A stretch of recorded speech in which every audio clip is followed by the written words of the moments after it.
Deux courses, respectivement de 90 et 150 minutes, figuraient au programme du Trophée de Bourgogne le week-end du 1er mai sur le superbe circuit de Dijon-Prenois qui a accueilli naguère le Grand Prix de France de Formule 1.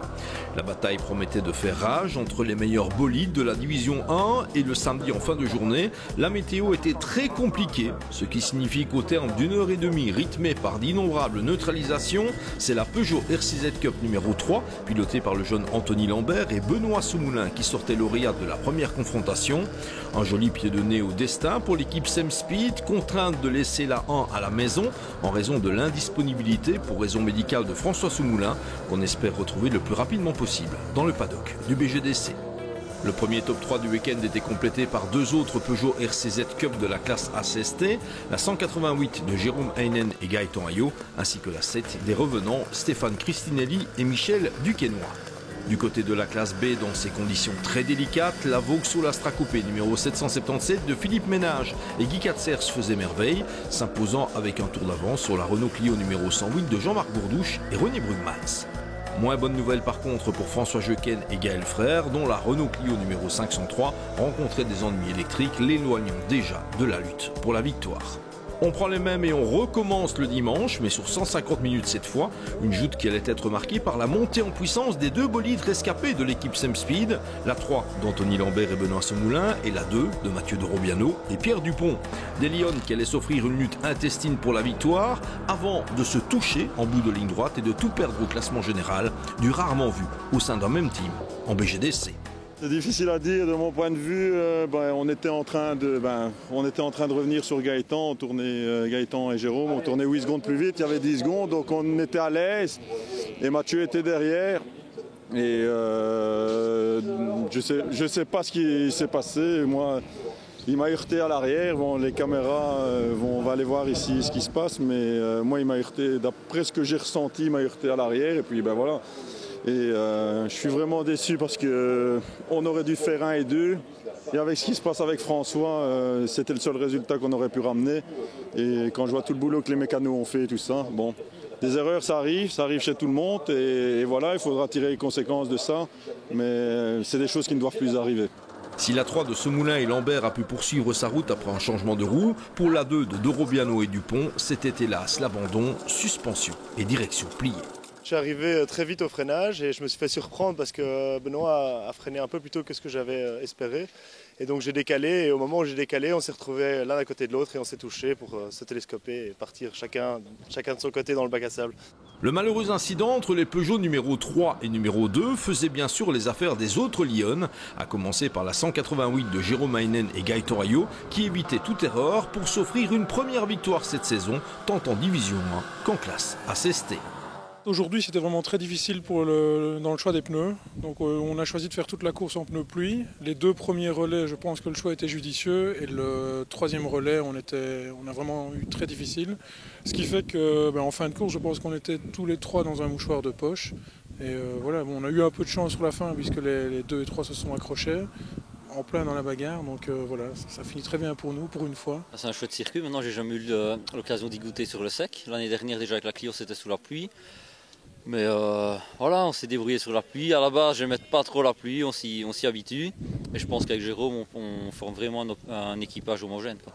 Retour plus que réussi en BGDC pour la RCZ Cup numéro 7 du Français Stéphane Cristinelli et du Belge Michel Duquesnoy, qui profitaient elles aussi des malheurs des autres Lions pour s'offrir les lauriers d'argent. Ça fait vraiment du bien de vous retrouver en BGDC et c'était pour nous une course test. Parce qu'on a eu quelques soucis de mise au point en début de saison. On n'a malheureusement pas pu faire les premières manches.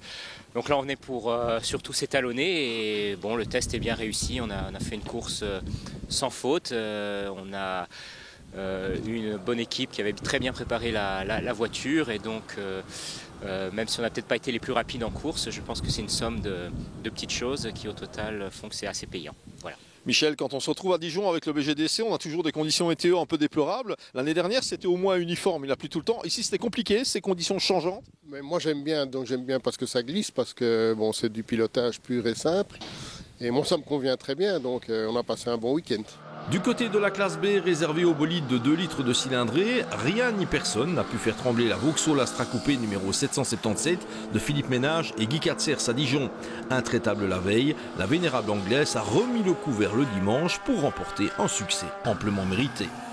On a eu un week-end parfait. Voilà, première course d'hier sans problème, aujourd'hui de même et pas de sortie de route évidemment, ce qui était le plus important parce qu'il y en a beaucoup qui ont fait des petits hors-piste. Donc voilà, on est arrivé à garder l'auto sur la route tout le temps et au final on a la victoire qu'on attendait. Oui, on n'était pas passé loin à Zolder et puis ça va un peu foireux dans les derniers tours. Ici, ça a tenu jusqu'au bout. Ouais, mais en fait, à Zolder, on n'avait pas la bonne stratégie. On ne s'était pas arrêté au premier pescar. Ici, on a choisi les bons moments pour s'arrêter et les chronos étaient bons tout le temps. Donc au début, à la fin. Donc c'est content. Les résultats des joutes de samedi et dimanche étant assez différents en classe B, il fallait attendre l'officialisation du cumul des résultats pour prendre connaissance du top 3 final. Et c'est la Renault Clio numéro 108 de Jean-Marc Bourdouche et René Bruckmans qui surgissait en deuxième position au terme d'un week-end tout en régularité.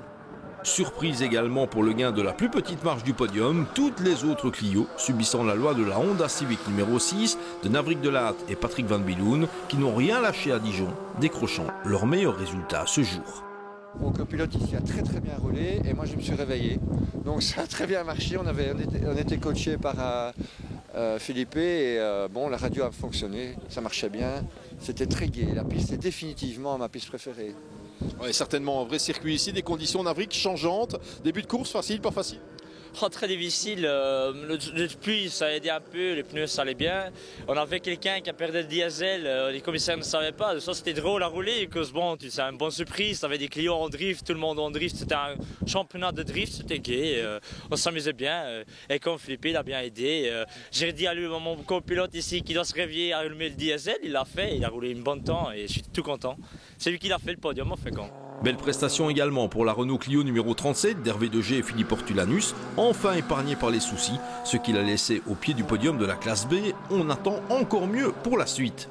On était bien parti pour faire notre premier podium, Philippe et moi, et malheureusement, suite à une pénalité d'un tour pour dépassement de la vitesse dans le full yellow car, donc code 60, on a pris un tour de pénalité, on termine 4e, on aurait pu être 3e ou 2e, et voilà, on s'est bien amusé, c'était une belle journée.